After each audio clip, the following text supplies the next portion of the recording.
Skip मत कीजिएगा, ये वीडियो देख के जाइएगा।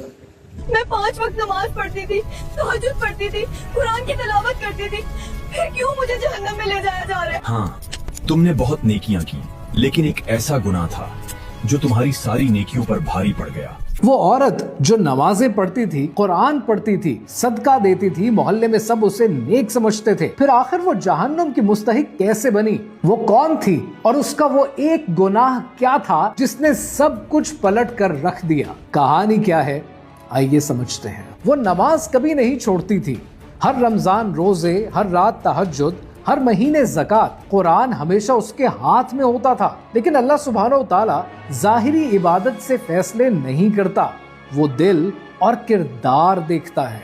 और उसकी इबादतों के नीचे एक ऐसा गुनाह छुपा हुआ था जिसने उसकी सारी जिंदगी की नेकियां जला दी। वो अपने शौहर के साथ बदइखलाकी करती थी, उसे ताने देती थी, उस पर गुस्सा करती थी, उसे नीचा दिखाती थी, तल्ख जुमले, सख्त अल्फाज, जख्म देने वाली बातें। वो कुरान पढ़ती थी और उसी जबान से अपने शौहर का दिल तोड़ दिया करती थी।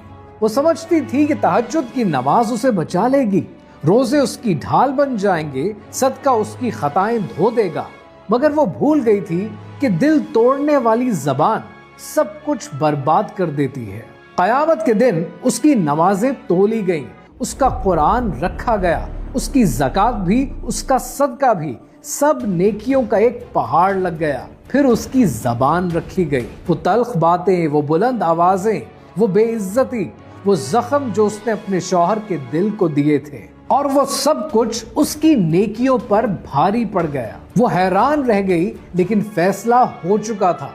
जिन दिलों को हम जख्मी छोड़ देते हैं, वो हमारी इबादतों को काट कर रख देते हैं। इंसान की सबसे बड़ी आजमाइश इबादत नहीं, इखलाक है। और सबसे बड़ा जिहाद अपने घर वालों के साथ अच्छा बर्ताव है। एक लम्हे के लिए जरा ये सोचें कि कहीं हमारी जबान हमारी नेकियों को खा तो नहीं रही।